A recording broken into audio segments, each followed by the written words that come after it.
Cet épisode a une distance de 9 km à un pace de 7 minutes 30.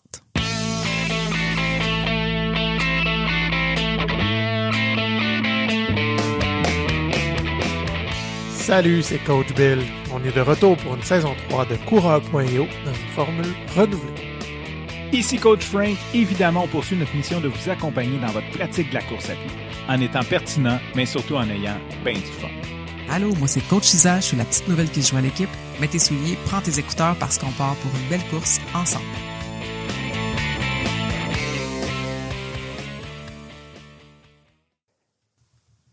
Ça fait des semaines qu'on entend parler de nutrition de la part de nos auditeurs, qu'on se dit faut faire une série d'épisodes sur la nutrition. On savait pas par où le prendre. Je pense que moi je voulais trop le réfléchir, je voulais vraiment comprendre plein de choses. Puis finalement on s'est dit hey, on fait juste se lancer, tout simplement. Fait qu'aujourd'hui, premier épisode de notre incursion sur le monde de la nutrition. Notre objectif, il y en aura sûrement d'autres. Notre objectif, c'est vraiment d'aller voir toutes sortes de méthodes de nutrition pour vous informer, vous donner de l'information par rapport à ce qui se fait dans le monde du sport. Et on va commencer ça avec une histoire vécue inspirante qui va nous amener à nous poser beaucoup de questions. Puis moi, ce que je trouve très cool, c'est que Coach Frank l'a souvent dit que j'étais Coach Bill, ChatGPT, super prêt, super monté mes épisodes. Et là, c'est totalement l'inverse parce que c'est tout Coach Isaac qui a tout organisé la logistique et elle m'a donné le rôle d'avocat du diable. Fait qu'aujourd'hui, là, ça va être super chill. Moi, je vais juste écouter, profiter puis poser des questions. Alors, je suis vraiment content, ça va être différent. Mais avant de commencer, j'ai la question la plus importante pour toi, Coach Isaac. Est-ce que tu as couru cette semaine? Salut Coach Bill! Oui, j'ai couru cette semaine. J'ai même couru ce matin. J'ai couru, il était 4 heures du matin. Je ne dormais plus et puis j'entendais les oiseaux qui chantaient, le soleil commençait à se lever puis je me suis dit bon, je vais être plus productive dehors sur l'asphalte que dans mon lit à ne pas dormir de toute façon. Et je suis allée courir avec le bruit des oiseaux et tout. Belle petite méditation matinale puis ça m'a permis de me rendormir après finalement, fait que je pense que j'ai sauvé du temps. En tout cas, j'ai pas à faire ma course aujourd'hui. C'est fait. Puis toi, Coach Bill, t'as-tu couru cette semaine? Je suis allé moi aussi ce matin, pas à 4 heures. Je suis allé, il était plus 6h45, sachant qu'on enregistrait justement ce midi. Là, normalement, mon heure de dîner est dédiée à ma course, fait que j'avais pas le temps d'y aller ce midi. J'ai devancé ça ce matin. C'était vraiment cool. Il fait super beau aujourd'hui. Température douce, soleil. Je suis allé faire mon classique piste cyclable du matin. C'était super le fun. Voir des gens de bonne humeur aussi là, qui prenaient leur marche, qui faisaient du vélo le matin. C'était parfait. Ça a bien parti ma journée. Puis très bien énergisé. J'ai-tu le droit de parler d'une autre de tes courses cette semaine? Oui, t'as le droit. Samedi, c'est la course des demoiselles. Puis l'an passé, t'avais fait la 3e place sur le podium. Et puis, juste avant ton départ pour ton 10 km, là, je t'ai demandé qu'est-ce que tu fais? Tu fais ça pour le fun ou ben je sais pas. Fait que finalement, c'est quoi t'as fait? Je le sais pas, mais je le savais très bien. C'était quoi l'objectif? Je pense que je voulais juste pas me commettre, là. Et oui, j'étais premier à cette course-là cette année. Vraiment content de ma gestion de course aussi. Sauf mon échauffement. Là, vu que tu vas aller là, je vais le compter. On est en train de tester un protocole d'échauffement, Coach Isa et moi. Et puis, je me suis dit, c'est l'occasion rêvée avant une course officielle comme ça où je veux performer, de faire un bon warm-up comme il faut.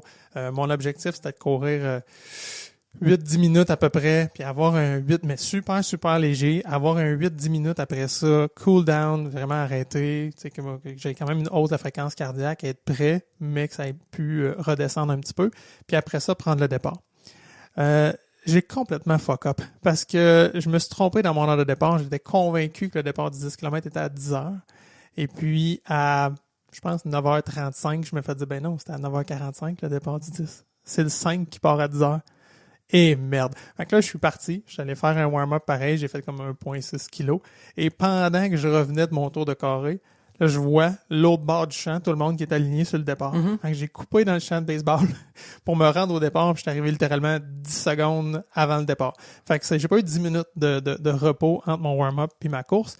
J'ai eu littéralement 10 secondes. Fait que mon cœur a pas rebaissé. Mais visiblement, ça m'a quand même réussi parce que ça a marché. Une chance? Une chance, parce que j'aurais aimé ça avoir le petit break pour vrai. Je pense que ça aurait été juste plus confortable. Mais non, ça part raide, là, ouais.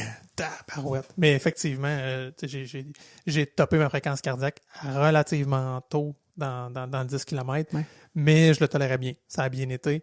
Puis je te l'ai raconté un peu, là, mais c'est toute la logistique autour de voir, OK, c'est qui mes compétiteurs autour. Je les connais un petit peu, je sais qu'ils ont aussi l'objectif de pousser fort.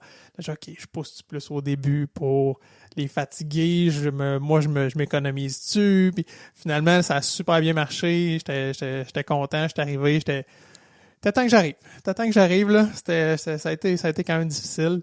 Puis c'était quand même un petit plaisir aussi, là, que ce soit la course des demoiselles, donc devant toutes les filles que je coach. Et je vais le dire, sur le 10 km sur les filles, c'est Gaëlle qui a eu la première position, qui est aussi une coach des demoiselles. Fait qu'on a, je pense, très bien représenté l'équipe de coach. Ben, vraiment, hein?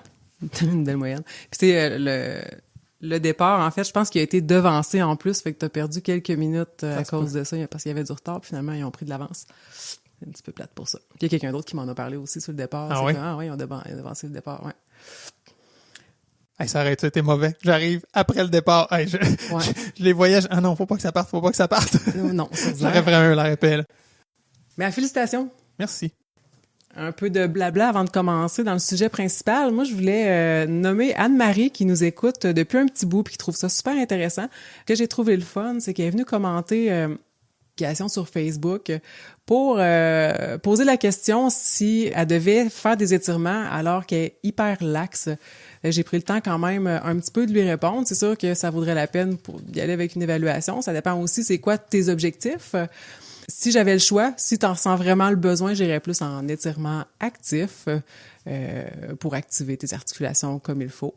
Mais encore une fois, il faudrait voir quand même c'est quoi l'objectif des étirements. Donc, merci Anne-Marie de nous poser des questions, c'est cool. Je rappelle qu'on a encore aussi le défi forestier, que les inscriptions sont en cours. Pour ceux que ça intéresse, le défi est le 28 septembre à Saint-Gabriel-de-Valcartier. Et on a même un code promo exclusif pour vous, les auditeurs, qui est coureur.io15, que vous pouvez trouver aussi dans les notes de l'épisode. Qu'est-ce qu'on a décidé? On y va-tu? Ce serait le fun, hein? On pourrait y aller avec Coach Frank. Ouais, ça serait vraiment cool d'y aller les trois. Je sais pas encore. Est-ce qu'on le court puis on se fait une équipe ou est-ce qu'on vit la vibe en bas puis on se fait un épisode? Ça, c'est pas clair dans ma tête. Mais peu importe ce qu'on décide, c'est sûr qu'on va être présent au défi forestier. Mais avant de poursuivre avec notre sujet principal, on vous présente un extrait du pré-défi. C'est Cynthia qui est venue nous parler de son expérience. On écoute ça. On a une deuxième demoiselle avec nous. Là, on vient de compléter, toutes les équipes ont complété au moins le premier relais, le premier tracé.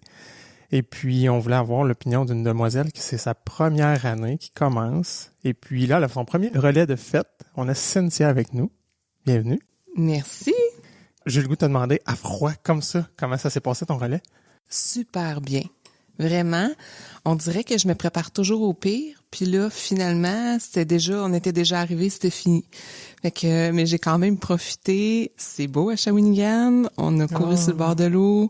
C'est vraiment très agréable. Puis j'adore mon équipe. On a vraiment eu du plaisir. Puis ce que tu as vécu là par rapport à ce que tu t'attendais de vivre, comment tu voyais ça? Est-ce que t'avais-tu une idée de comment ça allait être?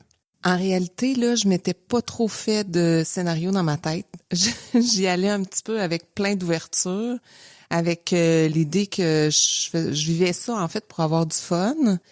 Parce que le but premier, c'est comme à l'intérieur de moi, c'est de montrer que tout est possible. On fait ça pour les femmes qui vivent des moments difficiles dans leur vie. Fait que je suis comme arrivée en me disant, il faut juste que ce soit le fun pour montrer que tout est possible, puis d'avoir du fun pareil, même si des fois, c'est pas toujours évident.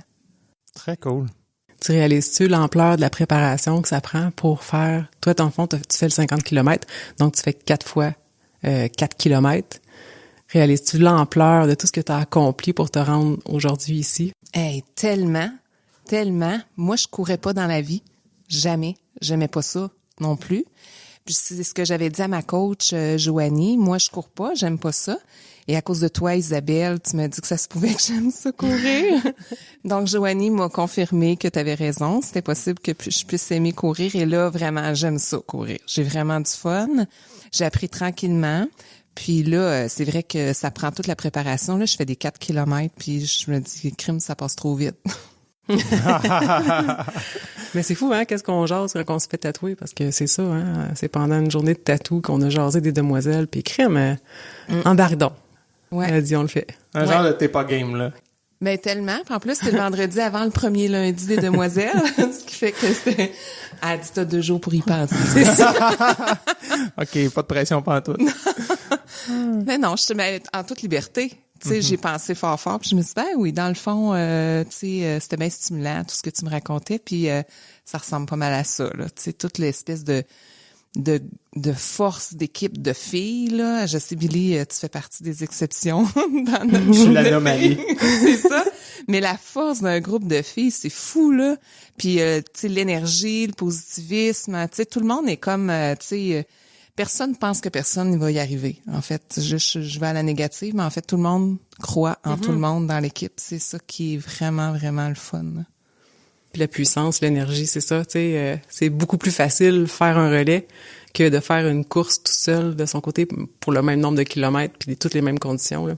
Ah oui, vraiment. Puis en plus, on se promène dans la ville ici, là. Fait que les passants nous félicitent. On est comme des vedettes. C'est vraiment le fun. En plus, vous êtes une équipe super voyante, là. Ben, c'est vrai, t'as pas demandé le nom de ton équipe. Non, nous, on est les caramels. Uh-huh. Donc, on est, c'est ça, on est l'équipe sucrée, c'est ça, et colorée. Très coloré. Parce qu'on a posé la question, puis tantôt, ben c'était aussi des caramels. Donc, on est 2 de la même Vous êtes équipe. 2 des Oui. caramels, on a... Ouais. C'est correct. Ben oui. Peut-être qu'on se démarque. Écoute, Parce que ça oui. doit être ça. Ça doit être ça. Parce que vraiment, on vous a choisi, moi pis Isa, on se promenait. Ouais. Oh, on le fait, c'est elle. Ben oui. Ça a été très spontané, là. Ouais. Qu'est-ce que tu vas faire en préparation de ton prochain relais? Ben là, j'ai fait un petit dodo tantôt. En Puis, plein après-midi, on en le rappelle. plein après-midi. Ben Ouais, oui, c'est ça, parce c'est que pas là, facile. il est comme 5h15. Mais je me suis fait masser avant mon petit dodo. Pas que j'avais des douleurs, mais je voulais comme pas en avoir. Fait que ça m'a fait du bien. Finalement, j'avais des petites affaires coincées. Tout va bien. Puis je vais prendre ça chill, là. On court dans pas si longtemps, là. Il me reste 2 heures. Relais 2 de 4, non? Qu'on se faire en soirée, puis un prochain en Cette nuit à fin de 3h30. nuit. Ouais. 3h30 cette nuit. Ah, moi, j'aime ça courir la nuit. J'ai assez hâte. OK. Hey, c'est parfait, ça. Ouais. Comment tu vois la suite jusqu'au défi? En fait, j'y pense pas trop d'avance. Ça fait partie de mes forces, là, le déni. Donc, ouais, non, j'y pense pas vraiment. Puis, ben, en fait, ça me fait pas peur. Je me dis, peut-être qu'après mon 4e relais, je vais parler différemment. Mais là, pour le premier, comme c'est là, ça va bien. Mon corps répond bien. J'ai pas de faiblesse. Tu sais, je trouve que l'entraînement depuis le mois d'octobre fait toute la différence aussi, là. La musculation, les sorties de course progressives. Moi, je me sens prête dans mon corps, là. Là, ma tête, elle va bien aussi pour le moment. On se reparle au défi. Mais c'est important ce que tu nommes là parce que oui, il y a le côté physique qui est intense, que ce soit pour le défi 50 ou défi 100. Moi, je pense tu l'as nommé, tu ne courais pas avant. Là, on part du mois d'octobre, débuter la course, apprendre à courir, apprendre à tout ce que ça comporte, plus toutes les autres charges que vous avez, que ce soit familiales, professionnelles ou même au niveau des campagnes de financement, au niveau des demoiselles. Mais si je prends juste là, dans un vase clos, juste la course, le sport, apprendre à courir, puis 8 mois plus tard, faire ce que vous faites là en fin de semaine, c'est fabuleux, là. Ah C'est oui. déjà exceptionnel là, d'arriver là. Ouais. Ah oui, je suis vraiment fière. Vous travaillez très fort, puis ça prend un suivi qui est extra rigoureux. Vous avez une super équipe autour de vous. Oui, il y a nous deux, là, évidemment, comme coach, mais il y a plein d'autres mondes qui gravitent autour des demoiselles, que ce soit des physios, des massos, des kin, des coachs. Mais il y a une communication, puis il y a j'oserais dire une communauté qui se bâtit aussi, là, puis on vous surveille, puis c'est ça, on vous chérit, on fait attention à vous. Juste pour vous amener vers le haut. Ah, mais tellement, mais c'est fou la force que ça donne, là, parce que moi, je me sens vraiment soutenue, là, par toute l'équipe, là, que ce soit mes coachs, vous qui êtes pas mes coachs, tu sais, Geneviève Lamasso, la physio, moi, c'est Émilie, tu sais, tout le monde est là et disponible, là, c'est vraiment, vraiment, en tout cas, moi, je me sens très soutenue. Ça donne un feeling d'athlète, là. Ouais. C'est comme des athlètes pros, leurs Ben équipes ouais. sportives autour d'eux. Là, vous avez ça, là. Ah, oui, vraiment. On est vraiment chanceuses. Merci, Cynthia. Hey, ça m'a fait plaisir. Pour continue avec notre sujet principal. Aujourd'hui, on reçoit une femme. Elle est directrice adjointe d'un CPE. Elle est promotrice des produits Prove It. Elle a débuté la course il y a 16 ans. Elle a fait plusieurs 10 km. Elle a plusieurs demi-marathons à son actif. Elle a complété aussi 2 marathons complets. Elle est venue nous parler de ses habitudes alimentaires qui ont changé il y a quelques années. J'adore sa façon de se présenter. Elle dit qu'elle est passée de marathonienne glucidienne à coureuse kétosène. Allô Jacinthe, comment ça va? Bonjour, allô tout le monde. C'est la première fois pour moi que je fais un podcast, donc je vais me laisser guider à travers tout ça. Avant de commencer, j'ai la question la plus importante. As-tu couru cette semaine? Bien sûr que j'ai couru cette semaine. Je suis entraîneur de course à pied. En fait, je suis entraîneur physique certifié. Puis je me suis vraiment concentrée sur la course à pied maintenant. J'ai été longtemps entraînée du bootcamp, de la musculation et tout ça, mais j'aime vraiment la course à pied, c'est ma passion. Donc, étant entraîneur, j'ai un horaire d'entraînement.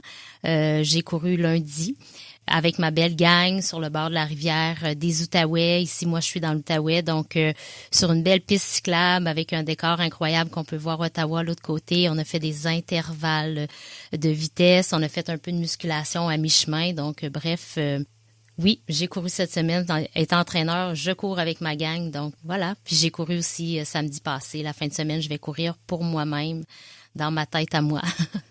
C'est une drôle de dualité, ça, tu sais, quand on est entraîneur, tu sais, je l'ai nommé un peu, là, j'étais content de bien performer à la course, ça donne une certaine crédibilité, je dirais, mais à l'inverse, il y a d'excellents entraîneurs sportifs, des coachs de hockey, par exemple, qui sont vraiment unfit, là, sont pas en forme, mais ils ont quand même toute la stratégie, toute la connaissance. Puis on a déjà posé la question à un ancien invité, justement, tu sais, pour toi, c'est important de représenter puis d'incarner ce que tu fais, d'être je vais dire froidement, d'être bon en course pour être crédible. Toi, comment tu vois ça? Moi, c'est sûr que pour moi, je suis l'inspiration de ce club-là, qui est un club vraiment pour monsieur, madame, tout le monde, là. J'ai été longtemps à calculer, à tout organiser pour arriver dans des temps, ces choses-là. J'ai passé maintenant justement de la coureuse keto zen parce que justement je veux que ce soit très très inclusif dans mon club de course. Je veux vraiment que la personne qui pense que c'est pas fait pour elle, qu'elle se sente bien, qu'elle se sente la bienvenue, puis qu'on adapte les entraînements par rapport aux différentes vitesses. Donc pour moi, je suis la personne qui se promène entre les plus rapides et les moins rapides, donc je me dois d'être moi-même. Je dirais en forme, mais qu'est-ce que ça veut dire en forme? Moi-même motivée et motivante pour les troupes. Donc voilà, c'est comme ça que je le fais. Puis oui, je suis un modèle. Puis tu sais, c'est aussi quand j'arrive avec ma gang, c'est la bonne humeur, c'est l'énergie, c'est les photos, tu sais, je rends ça super dynamique en fait. Tu touches un point, c'est le point du modèle. Effectivement, souvent le coach va être regardé comme entre guillemets, le meilleur coureur ou le meilleur entraîneur du sport que tu fais. Par contre, moi, j'amène un autre aspect. C'est pas nécessairement d'être le plus performant, mais c'est d'amener le modèle aussi de le faire dans le bien-être, dans le bonheur, puis de pas se blesser. Fait que si on pousse trop fort à vouloir prouver quelque chose, tout simplement, c'est qu'on peut courir après la blessure, puis finalement, c'est pas la bonne image qu'on projette. Non, exactement, parce que c'est aussi, tu sais, c'est aussi un travail que j'ai. C'est sûr que c'est pas mon travail principal, mais si je peux plus entraîner, qui va le faire à ma place? Donc voilà, dans mon club de course, j'ai des coureurs qui sont beaucoup plus performants que moi, mais je les coach d'une façon différente que celles qui sont dans les débuts, qui sont encore en course-marche. Puis j'ai pas fait de division entre les initiations, les intermédiaires, puis les avancées. Pour moi, c'est ensemble. Puis c'est sûr que ça correspond à une certaine clientèle, les coureurs et les coureuses de haute performance qui veulent vraiment des temps et tout ça, c'est peut-être pas le club nécessairement adapté pour ces personnes-là, mais ça reste que ceux et celles qui sont là sont contents d'être là. Puis j'en ai une qui est très performante, puis elle vient faire son social, c'est sa course de social, sa course de bonbons qu'elle dit. T'sais. Très cool. Est-ce que tu veux nous parler de ton histoire? Qu'est-ce qui t'a amené à aujourd'hui être rendu coach de course à pied? Ben, c'est quand même une longue histoire. En fait, moi, j'ai le bonheur, mes parents habitent devant l'ancienne arche d'arrivée du Marathon des Deux-Rives à Québec, dans le Vieux-Port de Québec. Donc, il y a très longtemps, moi, j'ai toujours été une sportive dans le plongeon, dans le baseball, c'est très, très à l'opposé, mais bref, c'était ça. J'ai toujours bougé beaucoup.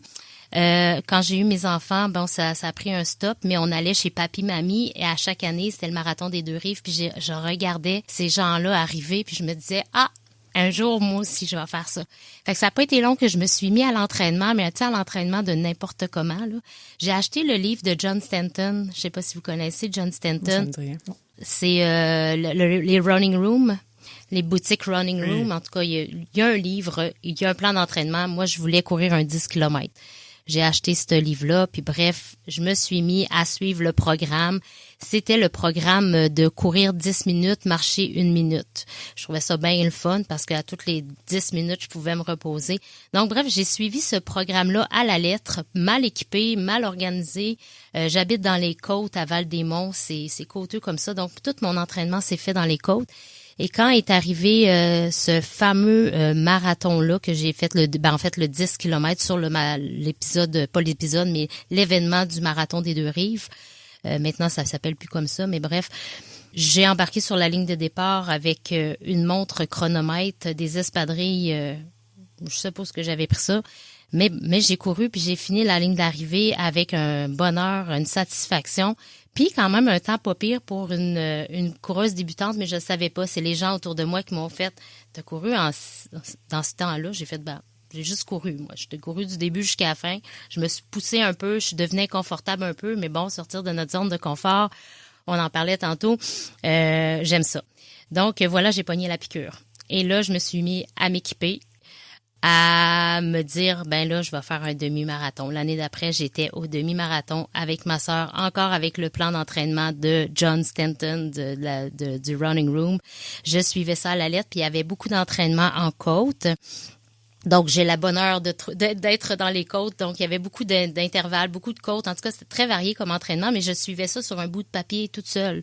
Dans ma tête, même pas d'écouteurs, je suivais ça. Donc, j'embarque sur le départ du demi-marathon avec ma sœur. Puis là, on est toujours contente de courir 10 minutes et marcher 1 minute. On finit ça, il fait à peu près 35 degrés.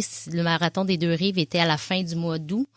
Il y a un bout de temps, là, quand j'ai commencé à l'âge de 35 ans, je crois, à courir. Alors voilà, j'ai fini ce demi-là avec du bonheur encore, puis pas trop de fatigue, pas trop de... J'étais confortable. Donc, c'est là que ça a commencé. C'est là que je me suis mis à dire... c'est le sport pour moi, c'est vraiment là-dedans que je veux, je suis passionnée, que je veux aller, je suis passionnée. Et là, je suis embarquée dans un club de course, le club d'athlétisme de Gatineau, qui avait le volet course sur route. Donc là, je me mêle avec des vrais coureurs, des vrais entraîneurs qui me donnent des programmes spécifiques, puis qui me disent c'est quoi le temps que tu veux atteindre. Puis là, on tombe dans la performance un peu plus, bien que je ne suis pas une coureuse très, très rapide. Étant une bonne élève, je suivais tout à la lettre. Donc, j'ai enfilé comme ça les demi-marathons. Je sais plus, j'y compte plus. J'en ai fait vraiment plusieurs, là, au moins 2 par année, là. Et j'essayais toujours de battre mes temps. Donc, c'était vraiment la course pour battre mes temps. Donc, une maladie, ça, quand on embarque là-dedans au début? C'est une maladie, mais parfois, quand on bat pas le temps précédent, je trouve que la ligne d'arrivée perd sa beauté, parce que courir un demi-marathon, c'est vraiment pas rien. C'est quelque chose de quand même, ça demande beaucoup d'entraînement, demande beaucoup de sorties.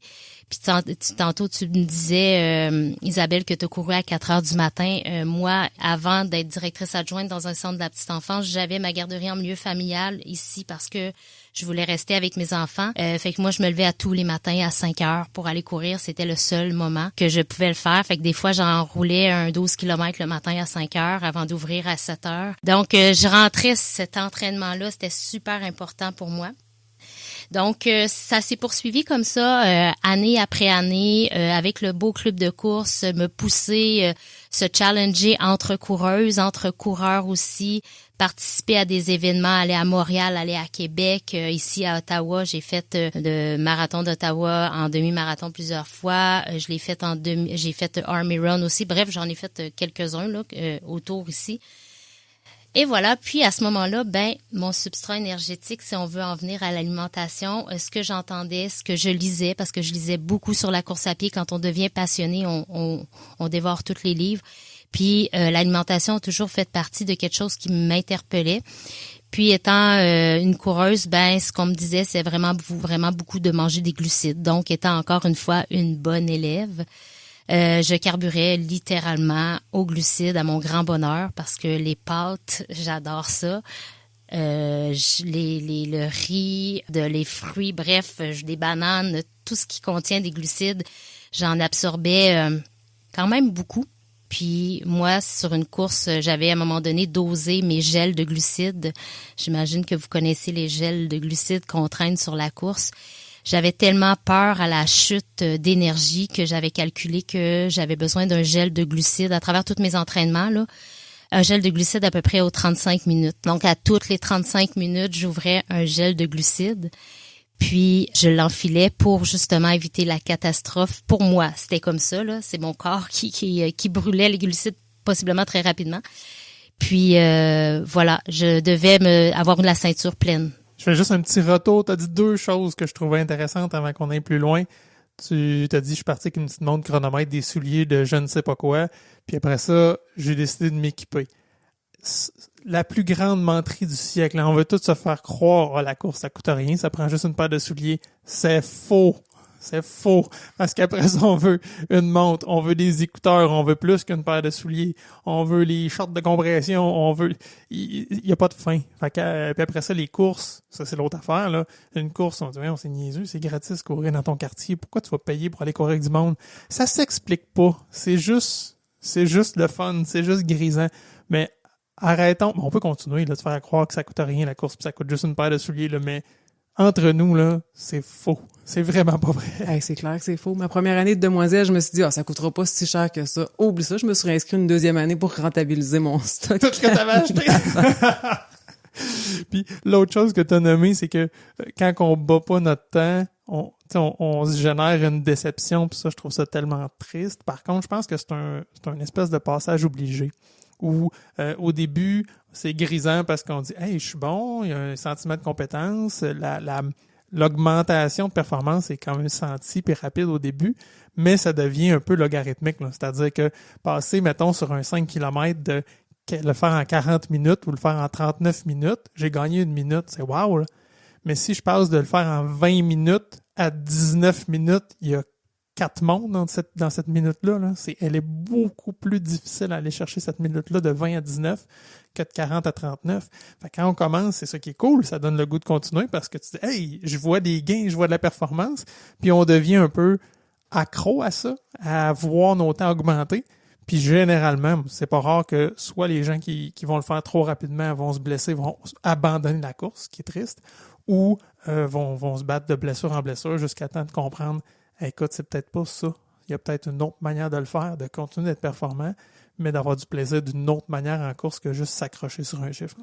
Mais j'ai envie de te relancer là-dessus parce que tu me crois-tu si je te dis, je ne sais pas en combien de temps je le fais, mon 10 km? Ah ouais? Ah non, j'ai aucune... tu sais, je le sais à peu près. C'est un chrono sur Sportstat à Ottawa.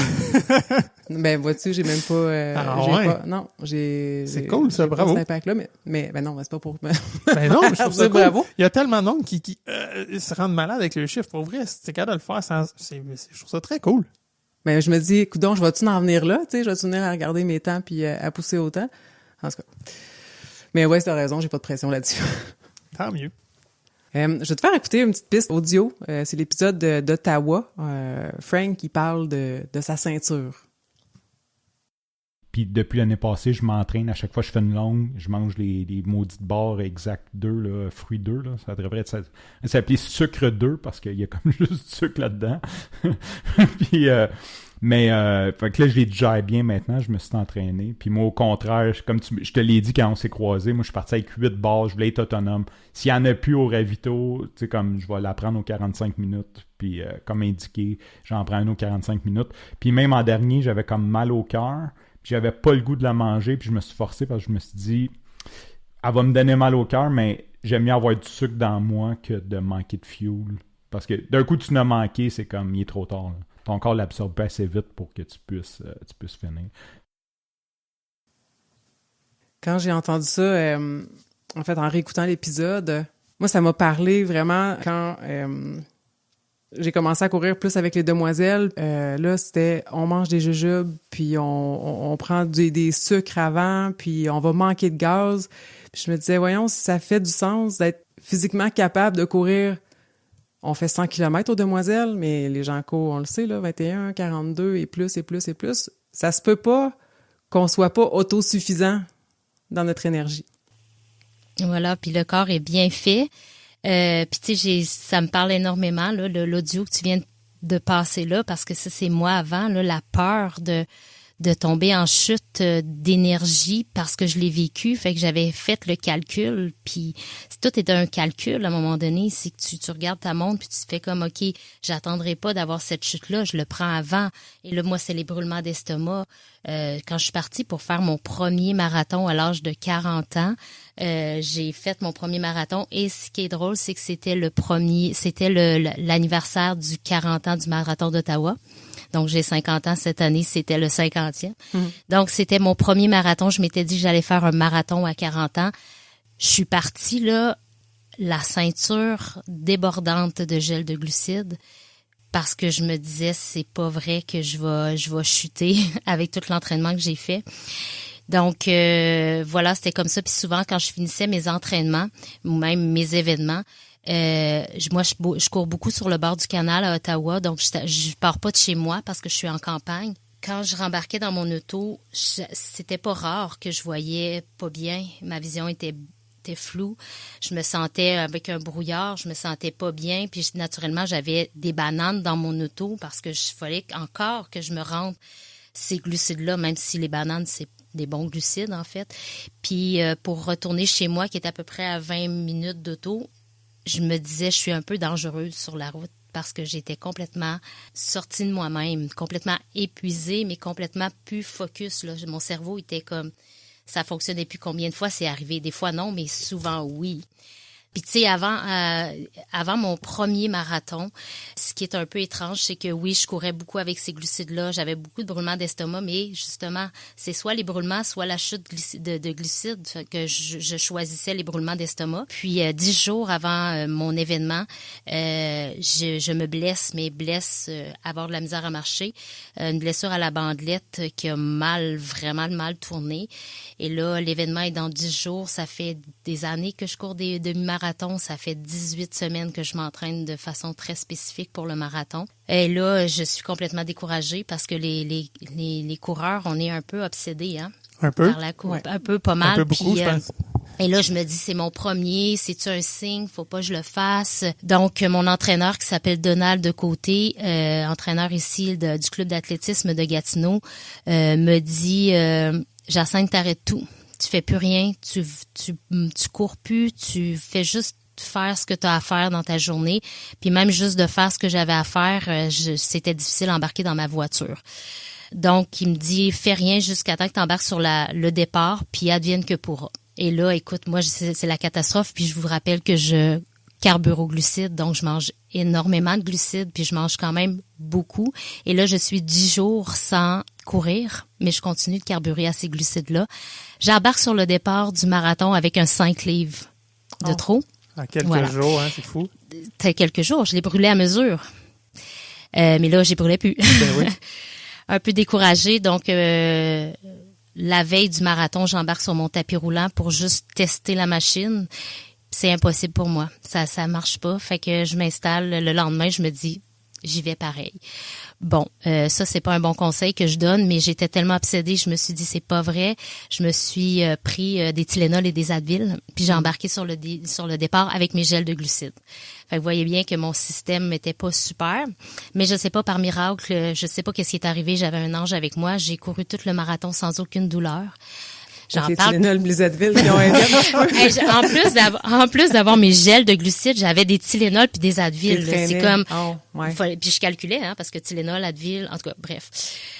J'ai fini ce marathon-là avec un temps de, puis les temps c'est pas important, mais juste pour vous dire un peu mon rythme, c'était 4h35. Donc, mon beau-frère l'avait fait en 3h45, puis j'avais dit, je suis vraiment meilleure que toi, je suis capable de courir plus longtemps que toi. Fait que je me trouvais bonne parce que je me disais que j'étais plus endurante.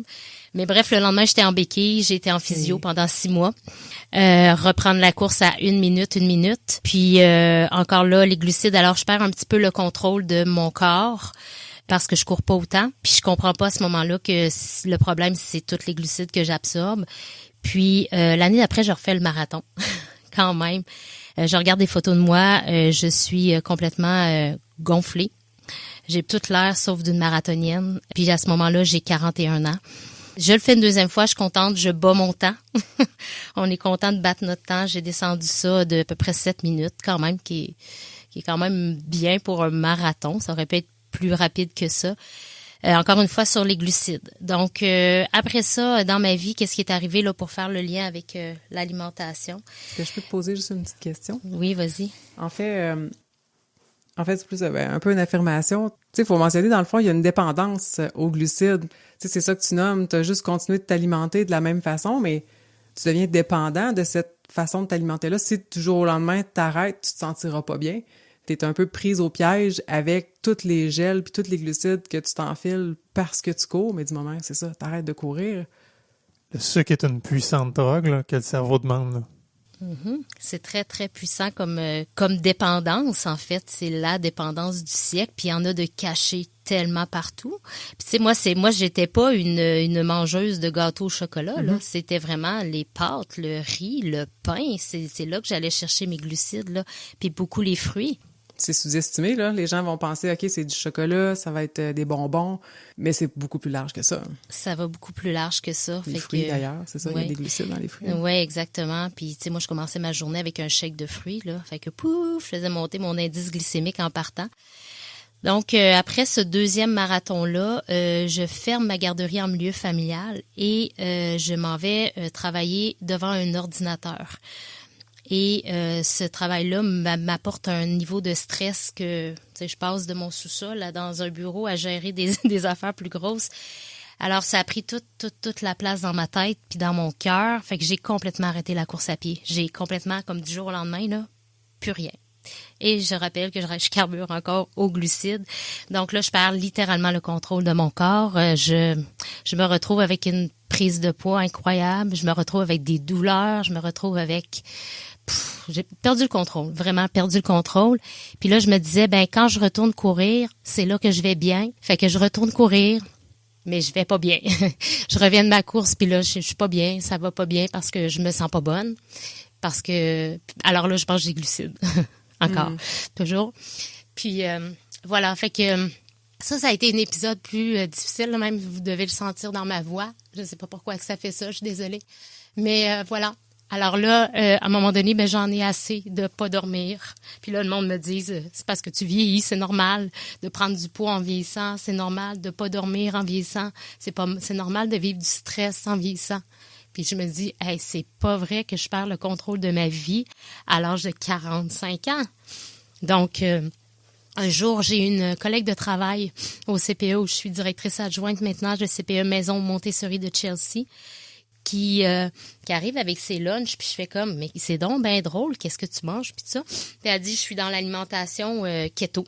Je fais, ah ouais, hein, j'ai déjà entendu parler de ça, tu manges du bacon. Elle dit, non, c'est pas tant ça. Fait que finalement, je m'intéresse à ça parce que moi, à ce moment-là, ce que je veux, c'est de retrouver mon corps, je veux retrouver mon énergie, bref, je sais pas trop ce que je veux, mais je sais que je veux mieux. Donc, j'embarque dans cette alimentation-là. Je lis des livres. À ce moment-là, il n'y a pas autant de soutien que maintenant. Ça fait quand même, tu sais, le keto, il y a 5 ans, c'est pas pas autant connu que maintenant. Puis, je me mets à augmenter mes bons gras et à diminuer clairement mes glucides. Et là, je me mets en cétose de façon naturelle. Donc, je mange moins de 20 grammes de glucides par jour. Moi qui en mangeais, 300-400 grammes, mais plus, là. Donc, très, très, très rapidement, je me retrouve avec une transformation corporelle assez majeure. Donc, je reviens celle que j'étais et mieux. Et je reprends la course à pied. Parce que là, je me sens bien, je me sens prête, je sens que je reprends le contrôle de ma vie. Et pendant la pandémie, je me remets à courir et là, je me sens plus puissante que jamais. Même si j'ai été un bout de temps arrêtée de courir, je cours les côtes ici, j'ai de l'énergie, je fais comme, mais qu'est-ce qui se passe? Comment j'arrive à avoir toute cette énergie-là? Et là, je comprends le mot keto, je comprends la cétose, je comprends les bons gras, je m'intéresse beaucoup à ça, je vois que ma machine va vraiment mieux. Je décide à l'âge de 47 ans de prendre ma formation pour devenir coach certifié. C'est à 47 ans que je suis devenue coach parce que je veux partager ma passion. Je suis éducatrice dans l'âme. Je veux partager mes connaissances. Et avec l'alimentation, j'ai une certitude que je peux tout faire. J'ai beaucoup plus d'énergie. J'embarque dans une formation qui s'appelle avec Axis, une formation avec l'entreprise Cardio Plein Air. Je ne sais pas si vous connaissez Cardio Plein Air. Oui. Alors, c'est associé ensemble. Là. C'est indépendant, mais bref, la plupart des entraîneurs de cardio plein air sont formés par Axis. Donc, je retourne sur les bancs d'école. C'est tout en Zoom. Donc, encore là, je continue de courir. Je suis au top, là, vraiment. Je me sens vraiment bien. Puis, naturellement, je suis dans les plus vieilles là, de cette formation-là. Puis, je me dis, je m'en balance. Je vais chercher des connaissances. J'apprends énormément au niveau physique, mais de tous les muscles. En tout cas, bref, c'est une belle formation à prendre. Puis, j'avais 1 an pour l'apprendre, cette formation-là, mais mon énergie est tellement grande qu'en 4 mois, je suis sur le terrain puis j'entraîne. J'entraîne ici au Lac Lemay, en plein air. Et je fais cardio-musculation, cardio-bootcamp, puis cardio-jogging, puis let's go, là, j'y vais à fond là-dedans. Puis, je travaille 40 heures semaine, je donne des ateliers culinaires, je suis entraîneur physique, puis j'ai toute l'énergie pour le faire, puis j'ai 47 ans. Je te ramène, tantôt, tu as dit, il y a des gens qui disaient, ben oui, tu vieillis, c'est ça, vieillir. Bon, pour moi, vieillir, puis bien vieillir, c'est exactement ce que tu nommes là. Puis c'est de développer le goût de partager, puis de voir les autres grandir. Puis c'est essentiellement ce qui m'a amené moi aussi à être coach. T'sais, puis dans la formation, je l'ai fait, j'étais avec Coach Frank, justement, c'est là où on s'est connus pendant notre formation. Et puis, je te dirais que c'était pas mal dans nos âges, là, mettons une 40aine d'années. La plupart étaient là. Puis on sentait la vibe qui était différente. C'est pas juste... je fais pas ça parce que ça va me donner une job. Je fais pas ça parce que c'est cool puis je vais être hot. C'était vraiment, les gens étaient là. Je suis là parce que j'ai envie d'aider les autres. T'sais. J'ai envie de les amener ailleurs. J'ai envie de leur faire découvrir le sport comme moi je le vis puis d'avoir de l'information pertinente, d'être crédible finalement dans ce que je fais. Pour moi, bien vieillir, là, je fais du lien à ce que tu as dit tantôt, c'est carrément ça. C'est se mettre au profit des autres puis de les faire grandir là-dedans. Puis dans la course, il y a tellement de la place pour ça. Puis, ouais. Exactement. Puis du moment où je me suis retrouvée sur le terrain avec cette certification-là, avec cette certitude-là, j'ai découvert tout un monde. Là, tu sais, là, j'étais dans le partage d'informations de quelque chose qui me passionne. Puis les gens qui m'ont connue à travers ce processus-là, ils en reviennent pas, tu sais, de voir que quelques années avant, j'étais en perte de contrôle, puis que maintenant, je suis sur le terrain à entraîner des groupes de femmes avec des hommes aussi, beaucoup de femmes, mais des hommes aussi, puis de mener les troupes, puis d'arriver avec des entraînements spécifiques, programmer mon entraînement, organiser mes intervalles, bref, puis là, c'est là que je me suis plus dirigée vers la course à pied, parce que ce que j'ai trouvé dans l'entraînement de course à pied, cette discipline-là, si on veut, j'ai pas le choix de m'entraîner moi-même. Parce que quand on fait un bootcamp, on met notre matériel, puis on se promène, puis on fait des corrections. Quand on fait de la cardio-muscu, on part le beat, puis après ça, on va faire des corrections. Mais la course à pied, on court, on corrige, on time, on fait tout. Là. Fait que là, le cerveau, il roule beaucoup. Pour en revenir à mon substrat énergétique, heureusement que je suis en cétose pour gérer tout ça.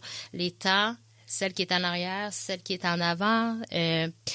la programmation, les étirements, les éducatifs au départ. Il y en a plusieurs qui m'ont déjà dit à un moment donné, tu vas craquer. Mais non, ça fait partie de ma vie, ça fait partie de ma passion.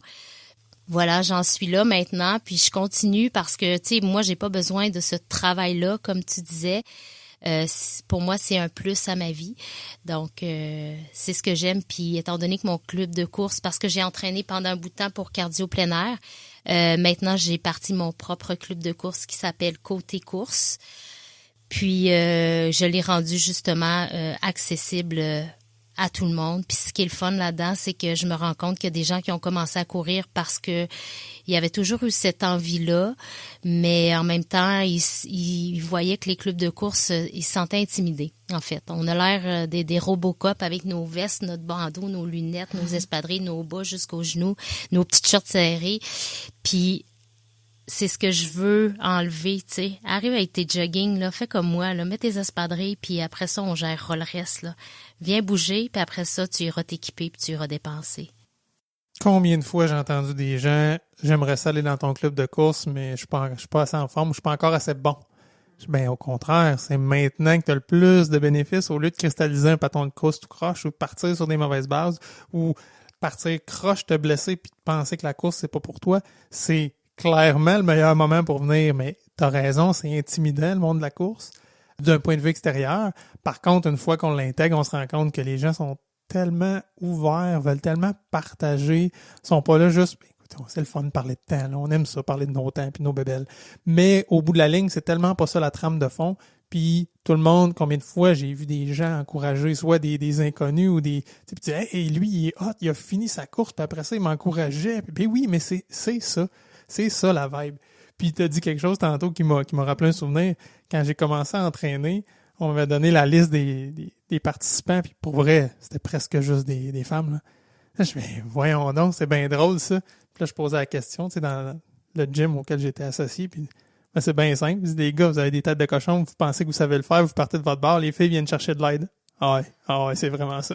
C'est vraiment ça. C'est vraiment ça. C'est vraiment ça. Puis tu sais, c'est ça que je fais dès le départ. On regarde vraiment la technique, on regarde, tu sais, les affaires de base là. Puis un coup que ça s'est intégré, on y revient, on fait des rappels une fois de temps en temps. C'est la simplicité. Puis tu sais, j'ai une collègue de travail, une éducatrice qui a un léger surplus de poids, puis elle me dit c'est pas fait pour moi, mais j'aimerais tellement ça. Je dis non, viens, puis ça va le faire. On va intégrer tout ça ensemble, ça va bien se passer. Puis moi j'ai ma coureuse qui est super rapide, puis elle sa job, elle va rechercher le monde, puis elle les encourage, tape dans le dos, puis tout ça. Fait que l'inclusion est tellement le fun à travers un club de course. Puis même quand j'étais dans le club d'athlétisme de Gatineau, qui était plus un club de performance, là, entre parenthèses, je pourrais dire, ben le respect est là. Il n'y a pas d'intimidation, il n'y a pas de... Mais c'est sûr que quand tu vois des coureuses super rapides, tu fais comme, OK, je suis vraiment lente, mais en même temps, t'es là. T'es là, t'es présente, tu cours, tu bouges. C'est ça l'important. Puis je dis aux filles, des fois, l'important, c'est de bouger. Bouge, fais juste bouger, puis on avance. Puis tu sais, avec la course à pied, t'as toujours l'option de marcher, là, quand ça va pas. T'as toujours l'option de marcher. Donc, puis quand tu marches, ben on va aller te rechercher. Puis les plus rapides, ben ils font le double de kilomètres, c'est tout, là, tu sais. Fait que voilà, fait que c'est comme ça que je gère tout ça. Puis par rapport avec mon alimentation maintenant, je suis vraiment kétosène maintenant. Je suis plus dans le calcul de mes glucides. Je suis dans une alimentation beaucoup plus naturelle, non transformée. J'utilise beaucoup les bons gras. Puis, je me suis jamais sentie aussi bien. Là, tu sais, j'ai couru des marathons j'ai couru pendant des années à 5 fois, 6 fois semaine. Et souvent, après un événement, un entraînement de course, l'après-midi, j'avais besoin de faire une sieste. Là. J'avais plus d'énergie. Là. J'en avais plus. C'était mes grandes runs du dimanche. Là, quand on est en entraînement spécifique, c'est notre grande run du dimanche. Moi, c'est sûr que l'après-midi, je me tapais une sieste de 2 heures. Là. Maintenant, je cours de moins longue distance. Je vais monter, mettons, à du 16, du 17 km, mais jamais que je vais dormir dans le jour. Là. Jamais, jamais. Mon carburant, c'est mes propres graisses qui me permettent d'avoir une énergie beaucoup, beaucoup plus stable, beaucoup moins en montagne russe. Donc, j'ai plus besoin de traîner ces fameux gels de glucides. Puis, je pratique le jeûne intermittent et le jeûne prolongé. Puis, dans le jeûne prolongé, c'est là, après 48 heures de jeûne que je suis le plus rapide souvent, le plus énergique, le plus allumé, le plus focus. C'est mes meilleurs entraînements.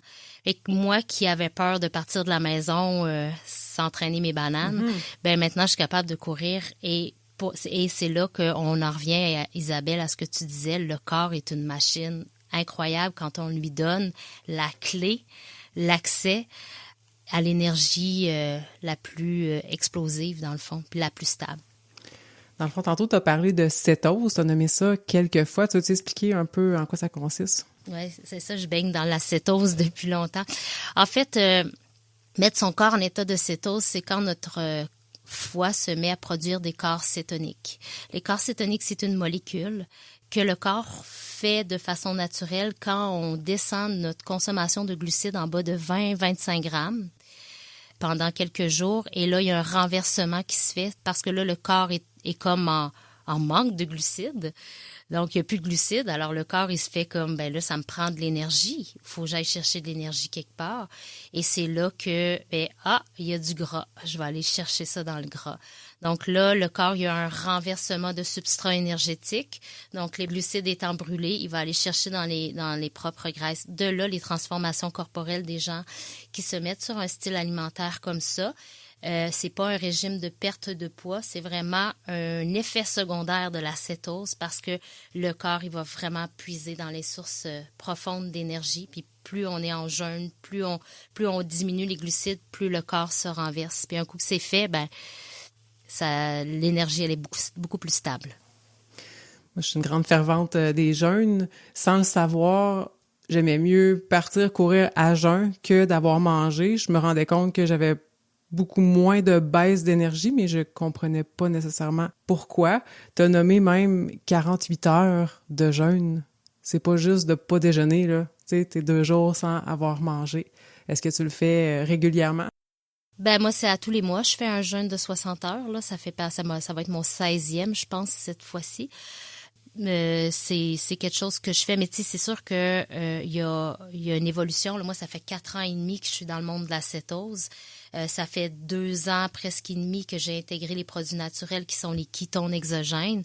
Fait que c'est sûr que quelqu'un qui fait son premier reboot de 60 heures, son premier jeûne de 60 heures, je lui dirais pas d'aller courir, là. Surtout si j'ai jamais couru. Parce que mon corps, comme on dit, mon corps, il est surtout s'il a jamais couru en plus. Mon corps, il est céto-adapté. Parce que quand j'ai commencé ce genre d'alimentation-là, ce style de vie-là, en fait, je m'étais questionnée auprès d'un entraîneur. À ce moment-là, j'étais pas entraîneur, pour lui dire, moi, je cours des demi-marathons. Est-ce que ça va le faire? Tu sais, j'ai peur, là. Puis il m'a dit, laisse-toi un temps, là, pour que ton corps comprenne vraiment comment ça se passe, puis tout ça. Puis, mettons, au bout quand ton corps va être céto-adapté, là, à ce moment-là, tu vas pouvoir augmenter tes distances. Mais tu sais, c'est sûr que c'est quelque chose qui se fait de façon progressive, là. Mais maintenant, j'aurais pas peur du tout d'aller courir une longue distance en jeûne prolongé, là. Pas du tout, là. J'ai mes ketones, le renversement est fait, je pourrais dire, là. J'imagine que c'est ce que tu vas manger entre tes périodes de jeûne aussi qui va faire une différence. Tu ne retombes pas dans tes glucides entre tes jeûnes, là. Non, pas du tout. C'est sûr que moi, c'est la base de mon alimentation, c'est les protéines et les gras. Donc, les bons gras, là, on s'entend, là. Donc, pour moi, un repas, puis tu sais, il n'y a aucun calcul de calories, là. Moi, je mange énormément de calories. Je ne me restreins pas, chose que je faisais avant, là, me restreindre en calories. Moi, je mange énormément de calories parce que je mange énormément de gras. Puis je dis énormément, là, tu sais, c'est des bons gras, mais à tous les repas, c'est sûr. Puis quand je regarde mon repas, puis je fais comme, je suis pas sûre que c'est assez gras, je rajoute de l'huile MCT, là, ça c'est sûr, là. Mais c'est ça, il y a plus de calories pour chaque gramme de nourriture, il y a le double de calories avec les lipides qu'avec les autres substrats énergétiques. Fait que c'est pour ça que le nombre de calories augmente, mais les bénéfices sont plus grands quand même. Exactement. Puis pour en revenir à la cétose, les façons de mettre notre corps en cétose, il y en a pas beaucoup.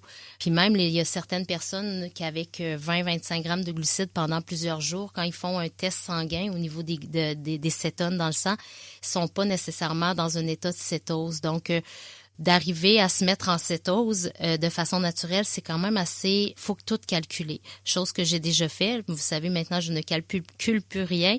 Mais, tu sais, 4-5 framboises, c'est fini. Là, un verre de vin et t'es sorti de ta cétose. Tu sais, c'est fragile, là, cet état-là, qu'on veut être dedans. Donc, c'est sûr que moi, pendant ce parcours-là, dans les 4 années et demie qui viennent de passer, j'ai sorti et rentré de cette cétose-là. Puis, tu sais, je me teste pas, mais je le sais, je le sens. Il y a quelque chose dans le corps, dans le focus mental aussi qui est là. En sortant et en rentrant comme ça, puis en calculant tout le temps les glucides, ça devient fatigant. L'autre façon d'être en cétose, c'est de faire un jeûne de 36 heures et plus. Fait que quand on rentre à 36 heures et plus, le foie se met à produire des corps cétoniques. On appelle ça l'autophagie. Donc, l'autophagie, c'est vraiment comme le corps fait comme, OK, il n'y a plus de glucose dans le sang, là, ça me prend quelque chose, fait qu'il va produire des corps cétoniques qui vont aller puiser dans la source profonde d'énergie qui est les propres graisses. Puis, ben, j'ai découvert il y a 2 ans et demi des produits naturels, les ketones exogènes, qui sont un outil pour moi, c'est la clé, la deuxième clé qui me permet de justement avoir beaucoup plus de souplesse au niveau de mes glucides. Puis, comme moi, je mange plus de blé, je mange plus, il y a des aliments que j'ai complètement enlevés de mon alimentation étant donné l'inflammation que ça peut occasionner. Donc, les ketones me permettent justement d'éviter de calculer tous les glucides, mais me permettent de rester dans cet état de cétose-là où je suis toujours au top. Puis, tu sais, ça va au-delà du corps, là, de la transformation corporelle. Moi, c'est mon focus mental beaucoup, là. Il y a 4 ans, j'aurais pas pu avoir un discours fluide comme ça. Je perdais tous mes idées. Maintenant, je suis capable d'avoir un focus. Puis comme je vous disais, je suis entraîneur. Faut que je compte les temps. Faut que je garde le monde. Faut pas que j'en perde. Ça demande beaucoup de focus. Avant, j'aurais été perdue. Comme je m'appelais la balle de ping-pong, là. Comme c'était incroyable. Puis pour moi, ben aussi au niveau des douleurs, tu sais, je me blessais beaucoup en course à pied, là. Beaucoup. C'était incroyable. Puis tu sais, je regarde des photos de moi là dans la ligne d'arrivée du marathon, puis maintenant, c'est incroyable comment que je vois que j'avais de l'inflammation même dans mon visage. Pourtant, je courais des marathons. J'ai tout enlevé aussi les aliments inflammatoires de ma vie, donc je me sens beaucoup plus je me sens énergique du matin au soir, là. Pour quelqu'un qui, ben dans le fond, on s'en est parlé en dehors du micro, je me suis inscrite à mon premier marathon. Puis, tu sais, déjà, j'ai ces habitudes-là là, qui sont intégrées en partie dans ma vie, mais admettons là, que moi, je mise là-dessus pour mon marathon. Est-ce que je suis mieux d'être suivie par quelqu'un en particulier ou juste de faire les modifications, ça peut être suffisant? Ben là, c'est sûr que tu tombes dans les longues distances, les trucs plus spécifiques. Là, moi, dans ma communauté, j'ai une triathlète qui a fait un renversement comme ça, mais il y a à peu près 6 mois, je dirais, qui a changé son alimentation puis qui prend les cétones exogènes aussi. Puis moi, je me sentais pas tout à fait équipée pour la suivre vraiment parce que, tu sais, oui, moi-même, je pourrais me tester, mais là, d'accompagner quelqu'un, j'avais besoin d'un soutien d'une personne plus connaissante dans le domaine. Donc, j'ai fait affaire avec Michael Carrier, qui est un spécialiste de l'alimentation, des ketones, puis de l'entraînement. Donc, à 3, on la guide là-dedans, puis j'apprends aussi. Donc, c'est sûr qu'avoir un suivi par rapport à ça, c'est sûr que ça aide, parce que à ce moment-là, tu sais, les marathons, les glucides, c'est pas mauvais, là. Il faut en avoir aussi. Faut pas, tu sais, t'es pas une marathonienne, c'est pas comme une autre dame que je suis qui bouge pas du tout, puis tu sais, on est dans d'autres choses, là. Donc il a fallu que on voit avec cette triathlète là comment doser les glucides. Tu sais, c'est sûr qu'elle en mange plus que 20-25 grammes par jour. C'est là. ça. Ce sera pas aussi strict, ouais.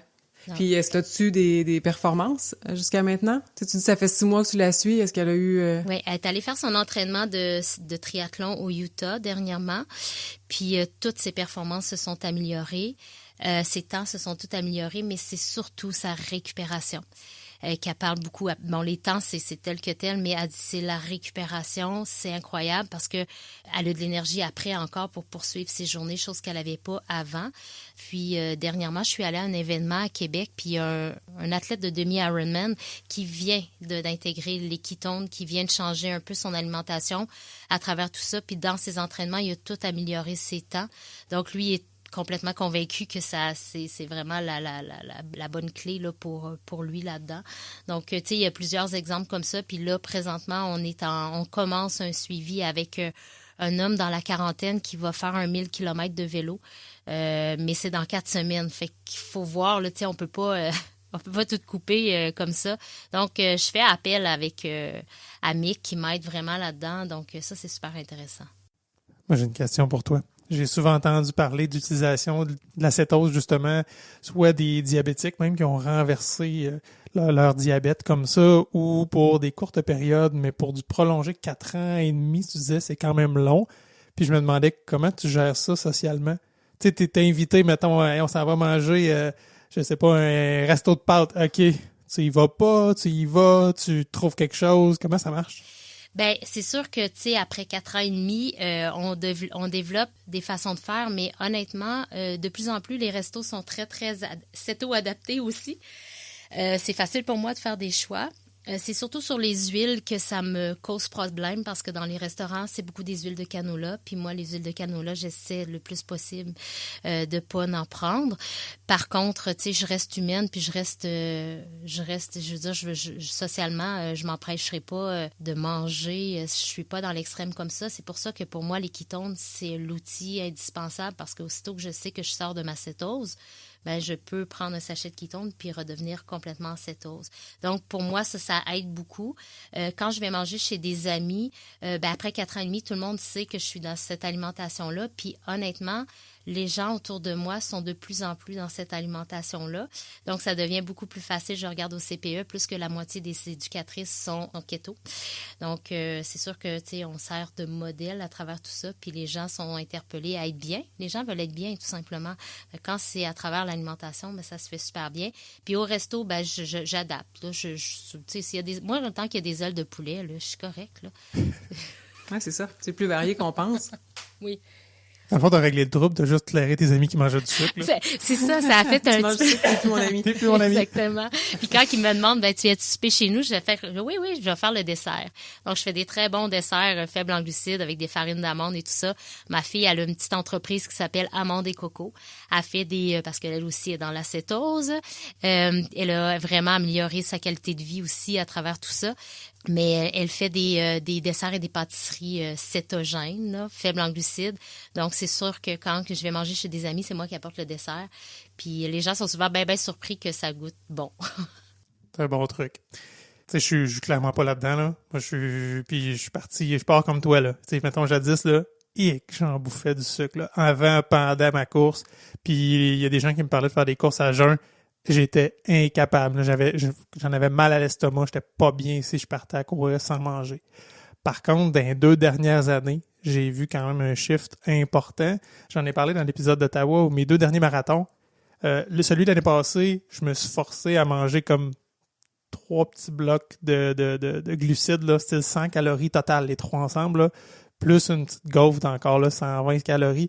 Et ça me roulait quasiment dans la bouche. J'étais comme, je mangeais un peu comme on a nommé plus tôt, puis Coach Frank l'a dit, par peur de manquer d'énergie, puis pour pas tomber dans ce ravin-là qui, après ça, il est difficile à surmonter, là, le fameux mur, j'avais pas envie de le frapper, puis j'étais là-dedans. Puis cette année, j'ai gagné un peu plus en confiance, puis je me suis rendu compte, et je n'ai pris un bloc, puis pour vrai, je n'ai pas eu besoin. Là. J'aurais pas eu besoin. C'était vraiment encore peur d'avoir peur. Je suis capable de faire des longues distances sans manger, je suis bien, mais je peux pas dire que c'est organisé. Là. J'ai rien fait de spécial. Mon alimentation, c'est une alimentation dite traditionnelle. Là. Je suis absolument pas dans tout ce qui est keto. Mais je sais pas. C'est sûr que mon alimentation des journées avant, j'ai quand même une attention. Je suis sûr que je suis bien hydraté, je mange bien, je mange suffisamment, puis j'en mange des glucides là, dans les jours avant. Mais le pendant, là, je suis rendu très bien adapté. Écoute, là, j'ai pas fait de test, puis j'ai pas cette connaissance-là, mais j'ai le feeling que mon corps a plus de facilité à dégrader des gras à l'effort aussi, puis que ça m'aide, là. Sans nécessairement être dans le volet keto, là, peu, là. Exactement. Mais c'est quand même assez surprenant parce que si je reviens à l'athlète, mon ami, je dis mon ami, mais en fait, je l'ai jamais vu, mais on est devenus amis à force de se parler. elle, ce qui l'inquiétait, c'était surtout sur les entraînements de vélo en longue distance. Elle me disait qu'est-ce que je vais manger, tu sais. Puis son conjoint la suivait en voiture parce qu'elle roule vraiment longtemps, là, avec des noix, un œuf à coque. Tu sais, c'était vraiment des gras qu'elle mangeait, des petits fruits des champs aussi. Fait que donc, je trouvais ça drôle de voir comme vraiment le renversement que là, tu n'as plus de glucides, mais c'est quoi que je prends? Tu sais, vas-tu avoir des gels de gras à un moment donné? Ouais, c'est ça. Une petite poche d'huile, oui. Déjà que les gels, c'est difficile à manger, puis on se beurre, j'imagine, voir de l'huile. Exactement, mais tu sais, c'est ça. Mais c'est tout c'est le fun de la voir commenter ça, puis je me disais, faut que je fasse un live avec elle parce que elle était sceptique au début, mais curieuse d'essayer, surtout les ketones au départ. Mais là, elle a tellement été bien coachée, on l'a ajustée puis tout ça. Mais elle a vu que du positif dans tout ça, fait qu'elle est convaincue. Puis naturellement, ben elle partage ça autour d'elle et dans le monde de l'entraînement. Partage ça autour d'elle. Fait que là, tranquillement, il y a d'autres personnes qui font comme « Ah oui, t'améliores tes performances. » Tout le monde va améliorer ses performances. Là. Puis que ce soit tes performances au travail, tes performances comme mère de famille, tes performances comme père de famille, tes performances, peu importe, là, c'est assez incroyable l'énergie que ça peut occasionner. Donc, pour moi, c'est même plus, c'est pas un régime, là. Pour moi, c'est un style de vie, c'est non négociable, là. Il y en a qui me disent, tu dois tellement t'ennuyer de telle affaire. Je suis comme, non, je m'ennuie pas des ballonnements qui suivaient ça. Tu sais, maintenant, je ne vis plus d'inconfort. Je n'en vis plus d'inconfort. Donc, c'est sûr que pour moi, c'est facile, c'est simple, c'est pas compliqué. Tu sais, pour moi, c'est pas ce que je peux plus manger, c'est ce que je peux manger maintenant. C'est vraiment intéressant. Je pense qu'on pourrait en parler encore vraiment longtemps. Est-ce que vous aimeriez ça, qu'on fasse un deuxième épisode, qu'on entre un peu plus dans les détails de c'est quoi l'alimentation kétogène, c'est quoi la cétose, de quel genre d'alimentation on peut avoir, puis comment adapter ça à des entraînements de course à pied? Ben, je pense que c'est une bonne idée. Mm-hmm. Oui, ça t'irait, Jacinthe? Moi, ça m'irait. Puis on n'a pas parlé de l'hydratation qui est tellement un outil important. L'hydratation, les électrolytes, le sodium et tout ça, quelque chose que j'ai tant négligé trop longtemps, qui peut-être que mes chutes d'énergie étaient dues au manque d'électrolytes aussi. Tu sais, je le sais pas à ce moment-là. Mais ça aussi, c'est un sujet qui me passionne, l'hydratation. J'en parle souvent sur mon groupe Côté Keto Santé. Parce que des fois, il y a des maux, des douleurs, des inconforts qui sont là, puis c'est juste dû à de la déshydratation, là. Donc, chez les sportifs, chez les gens qui courent, c'est tellement hyper important. Il y en a beaucoup qui s'hydratent à l'eau pure. Puis avec l'eau pure, ben on se déshydrate littéralement parce qu'on élimine nos sels minéraux. Bref, ça serait peut-être aussi un autre sujet. C'est vraiment important. Ben oui, c'est tellement contradictoire. On se déshydrate avec de l'eau, mais oui, je suis d'accord avec toi. Ben merci pour vrai, puis t'es officiellement réinvité pour un prochain épisode. Super. Je trouve ça magnifique la façon que tu parles de ton histoire, c'est vraiment touchant, puis on voit que il y a un moment donné où t'as perdu la maîtrise de ton corps, t'es devenu victime de ce qui s'est installé graduellement. Puis quand t'as goûté à la liberté au niveau de ton corps puis que tu la perds, c'est tellement difficile. Puis quand tu sais pas vers quoi te retourner, ça peut être long. Félicitations, bravo pour merci. Ta façon de te reprendre en main puis tout ce que tu fais maintenant pour encadrer les gens dans leur pratique de la course à pied puis la prise en charge de leur santé. Ben merci. Ben tu sais, ça change des trajectoires de vie là, littéralement là. Si j'avais pas décidé un jour de faire ce changement-là, j'en serais pas là avec vous autres aujourd'hui, ça c'est sûr là. Ça serait triste. Exact. Là-dessus, est-ce que tu aurais quelque chose que tu aimerais plugger? Ben, c'est sûr que j'aimerais plugger mon club de course qui est dans l'Outaouais, qui s'appelle Côté Course. Ça fait maintenant 1 an que c'est ma business personnelle. C'est un club de course inclusif. C'est un club de course qu'on court dans le bonheur. On pousse nos limites, mais comme personne se blesse, je suis bien heureuse qu'on les pousse de façon intelligente, en fait. Donc, ça. Puis, c'est pas mal ça que je voudrais plugger aujourd'hui. Naturellement, moi, les produits naturels que je prends, les ketones, c'est quelque chose que je me dis, mon Dieu, si tout le monde pouvait avoir ça entre les mains, mais on pourrait en parler à un autre moment donné. C'est certain. Tu t'inscris-tu au demi d'Ottawa? Ben là, il y a quelqu'un que je connais qui s'en vient faire le marathon. Moi, j'irais pour le demi, ça, c'est sûr. Je vais allouer plus de temps dans mon horaire pour prendre soin de ma course à pied. Présentement, tu sais, le travail à temps plein, l'entraînement, la promotion des produits naturels, le seau est plein. Donc là, il faut que je libère du temps pour cet entraînement spécifique-là. Mais c'est l'année prochaine, donc... 2025, t'as le temps. J'ai le temps. C'est un rendez-vous? Ah, c'est un rendez-vous. OK, je l'ai dit. Oui, je suis jetée à l'eau. oui. Je pensais qu'elle tournerait autour encore. Mais là, demi, là, je veux juste être sûre. Oui. Là. Tant qu'on se fait high five sur le départ. Exactement. Diffusé public maintenant. Yes, pas le choix. Sur ce, qu'est-ce qu'on dit à nos auditeurs, Jacinthe? On leur dit bonne course.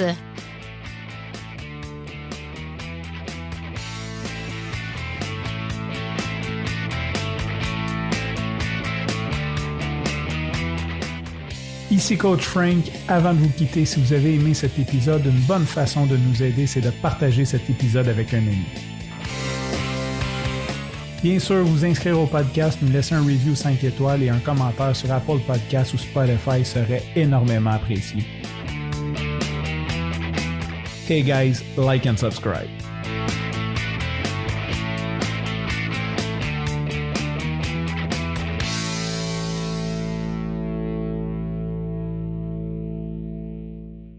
Puis là, je me demandais coureur.io. Pourquoi IO? Je comprends pas.